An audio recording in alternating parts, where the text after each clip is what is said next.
Superman is possibly being recast just like Ben Affleck's Batman was to Robert Pattinson. So the rumor right now, I'd like to stress this is a rumor. It's been reported widely by a lot of journalism sites. I guess you'd say entertainment journalism. Not that it isn't journalism. But they're all reporting this. It's not substantiated or confirmed yet. But the rumor is that JJ Abrams is going to be at the head of the next Superman movie. And that he is going to be kind of tasked with finding a new Superman actor. Which is a little weird. I mean, he's the director. I think the director is consulted on casting. I don't know if he'll have the final say or if this is just a weird,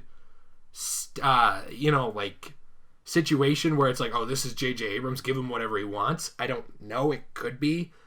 But I don't think the specifics of the narrative are what's important. I do think that this is inevitable either way. Whether this ends up being true that it's JJ Abrams or not. Because we already know Henry Cavill was reportedly unhappy about them not doing a Man of Steel sequel.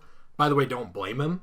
Because he was kind of pitched this universe where he was the central figure of it. And the whole universe fell apart. So to expect him to stay on retainer for that, probably not going to happen. So I think that with Affleck bailing and Pattinson being thrust into the role of the Batman and the worlds of DC rebranding and all the stuff with, leaving Aquaman, Wonder Woman, and Shazam and Suicide Squad in that pocket universe of DCEU, but then creating a new continuity off the back of the Batman. I'm just saying this seems like no matter what, this will happen, whether this rumor specifics is true or not. Henry Cavill will change. Yeah, it seems like this is really going to be for me, this is the entire shift in the DCEU that I guess really separates things, because the Suicide Squad still has some of the similar actors that we're going to see. We talked about that before, but it was, Idris Elba, or not Idris Elba, Margot Robbie, I think, who else was coming back actually? Margot Robbie. It mainly was Margot Robbie. Maybe it is. Okay. But I thought the dude who played Captain Boomerang was That's right. back. Yeah, I forget his name too. But there's going to be a few people coming back there, and obviously, like you said, Wonder Woman staying the same with Gal Gadot, Aquaman, Shazam. That is still from the kind of original concept of the DCEU. Yeah, it's like it's weird. It's like everything is in one canon, right? It's like a multiverse. Mm-hmm. And everything in the DC universe is sort of like this, where it's a multiverse. It's like your Earth is canon to mine, but they will never touch each other. Like, I don't know, the Earth 31 Batman from the comics. He might never cross over with Earth 50. They're both under the same umbrella of the multiverse. They're both canon to each other, but because they never touch each other, it doesn't matter. This is the same thing with the Joker, Joaquin Phoenix's movie, being in its own continuity within a multiverse. That's really how DC's always done things. Yeah, and they're really going off and branching off and creating their own. It's at this point, they're all separate stories. I feel like there's not going to be a culmination anytime soon with like a Justice League or really even like a Suicide Squad coming together with other characters. It doesn't feel like we're going to get a lot of those cameos, which, to be honest, I'm fine with. They're letting these characters flesh out their own personal stories, and then if they find a way to bring everything together at some point, great. But I don't see them like. I could see them moving on and having this new Batman and Superman kind of doing their own thing. It'd be weird, and I don't know if they would do this, but it'd be weird if they kind of started creating their own young Justice League, kind of. You know what I mean? Where they branched off and had Robert Pattinson, this new Superman, if they found a new Wonder Woman instead of Gal Gadot. It wouldn't make sense, I think, for me. I think it's weird because they've already done it, and so I'm curious what direction they're going to go with this, because they said they're doing a Batman trilogy, but if they're doing a Superman thing as well, are they connecting these characters together? And if so, what is that going to lead to? Because there's such a wide barrage of characters in different age levels now and in different almost worlds. So how, at one point, and this is obviously way down the line, they haven't even cast this new Superman guy, but how are they going to get to a point, if they even want to, of like a Justice League again? You know That's what I don't understand, is because you can't bring... Well, you can. That's the weird thing, is you can bring over the Gal Gadot Gal Gadot, I don't know how you really say it, but you can bring over her Wonder Woman eventually to this canon somehow, but I don't know how you do that competently. Well, that's what I mean. It's weird because she's already interacted with Ben Affleck and Henry Cavill's iterations of the character. You could eventually do something like Flashpoint where it wraps both continuities into each other. That's true, yeah. I think it's just hard to write that. I think it would be easier to mess that up more. That's my problem with it. And it's doable. But I think it's easier in something that, like we've talked a lot about the Arrowverse, like the TV version of these characters. Easier to get away with there. The audience skews younger. The audience takes it seriously, but doesn't nitpick everything to death, like looking for continuity errors. And there was already an establishment that because there was these different networks, like CW had some of it, I think NBC has Supergirl now, stuff like that. It's like different worlds crossing over with each other already. That was pre-established. And it wasn't like when that happened, right? It wasn't like Arrow already met his own Supergirl and then the other Supergirl crossed over. It was, no, that's Supergirl. She's coming from her Earth. That's what's hard about it, is what you said with, like, Gal Gadot's already met Ben Affleck and Henry Cavill. So how would you bring her in to a different Superman and Batman? It's doable, but it's hard. You can do it, and like you said, it's hard to do it competently because you want to make sure that it's not confusing, and it needs to seem seamless, I feel like, for the audience, for it to make sense and for it to go well. It would be cool to see this happen, to see it work, to see a potential Justice League that we actually want and that meets expectations. But at this point, with such a scattered variety of stories that in no way align with each other, essentially, with 1984, the Wonder Woman movie, we've got Aquaman 2, and Shazam.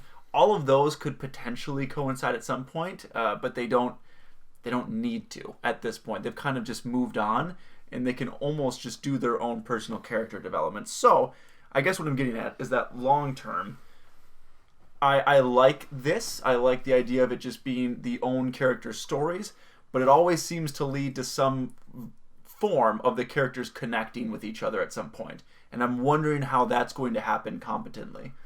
And I think that's good when it happens, but like you said, it has to be done well. I don't think they can afford another big mess up, but I think people want to see standalones for now. I totally agree, and that's what I'm saying. I'm excited about this. Yeah. And I'm not complaining by any means. No. It's just more of like curiosity. Because look at the Joker. Like, look at the apprehension, and I don't even just mean the controversy, which we'll get into later, but the box office numbers for that, like the estimates of like between 80 and 100 million opening for a standalone movie about a character that nobody was really interested in having a standalone movie. That's incredible.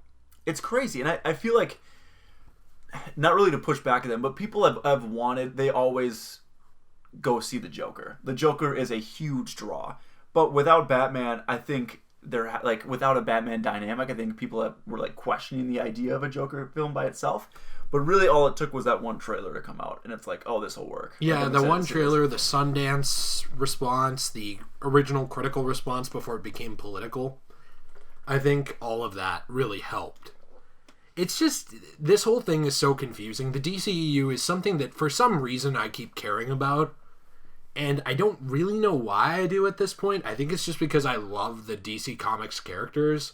I really love Batman, I really love Superman, Wonder Woman, Flash, Shazam, like all these guys and girls and the villains. I just really love them.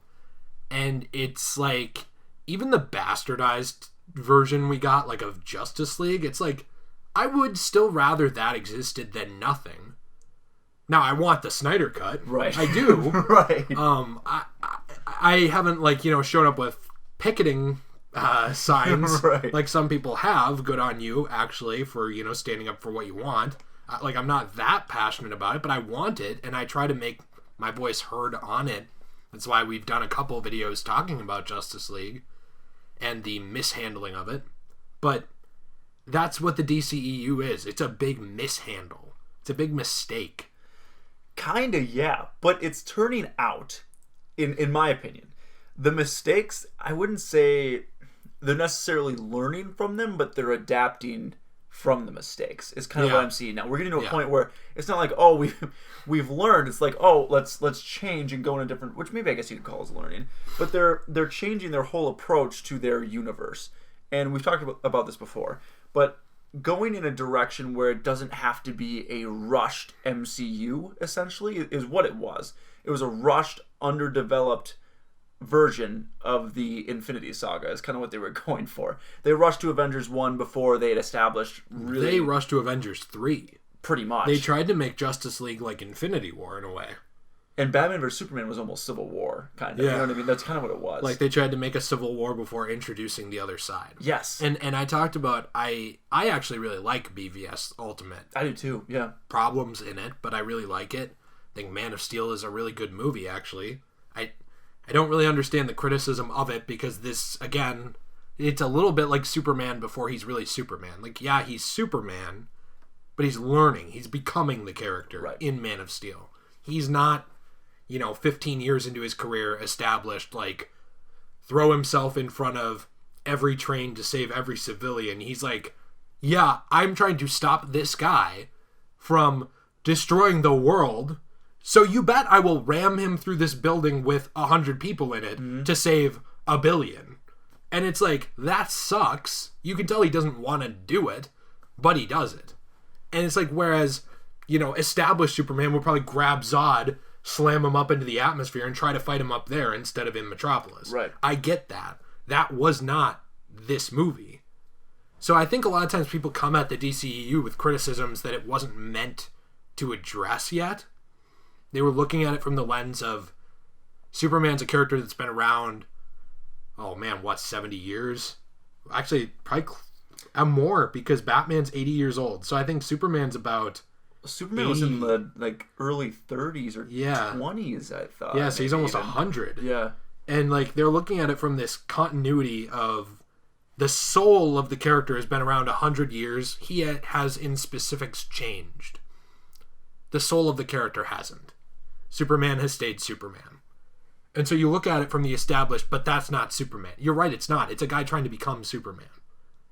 He's trying to become more than he is. I would argue that by the end of the movie, he's really become Superman, Which was the point of the movie. Yeah, it was not by the midpoint where he was fighting Zod. Yeah, I understand he had the Kryptonian Superman suit on, but he wasn't really Superman yet. I don't know. That's an aside. Right. A complete aside. But get it off your chest. My whole point is that I think a lot of times people come at the DCEU with these harsh criticisms it was never meant to address, and that would have eventually been addressed when the characters were established. And that's not you really just defending the DCEU as an apologist. No, absolutely not, because it has a lot of problems. It's got a lot of, and you've criticized it a ton. It's more so just looking at it and stepping back and understanding that there was some things that were good, but a lot of things that could have been better if they had more time to be fleshed out. So yeah, and I don't think there was a lot that was really bad. I think there was a few movies. I think Suicide Squad was really bad, personally. I think there's elements even from that, though. There's nuggets of gold in The Turd. Margot Robbie as Harley. I love her. Yeah. I love the dude that played Captain Boomerang. I feel bad that I can't remember his name in this whole podcast. Yeah. I think it's Jai Courtney. Yes, That's the one. Thank you. Yeah, so... and for the record, he did not look it up. I was watching it. No. He keeps drinking from this water bottle nervously, so he didn't thirsty. have time to look it up. Whatever, dude. But, yeah, I don't know. I don't want to, go on and on about the DCEU, but I guess just to wrap it up for the news story portion, just so I can edit this in to the end of the news story, I think that it's inevitable that Superman's recast because of all the issues that the DCEU has had, whether you love it or hate it. I think you and I both really enjoy the DCEU. I think we can recognize that there's things it does really well and big problems it's had, one of which is losing actors and pivoting directions because Warner Brothers has been too reactionary to criticism. And I think that a lot of good stuff will come out of DC in the future. I think Joker's the tip of the iceberg.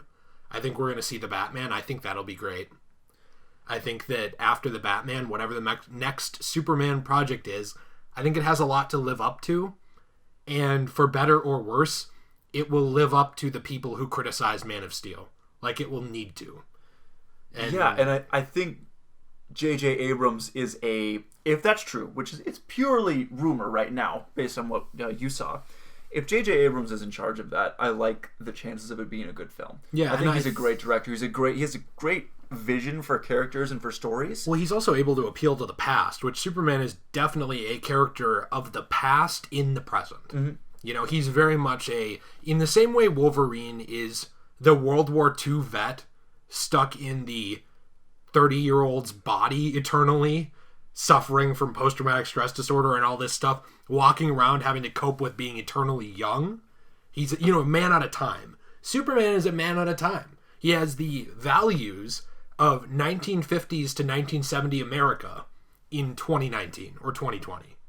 And I think that's something America and the world needs, actually, is this moral compass of, Kal-El, Clark Kent. They need that. And I think that it's, when that's tampered with in a way that people don't like or that is different, it's met with resistance that I completely understand.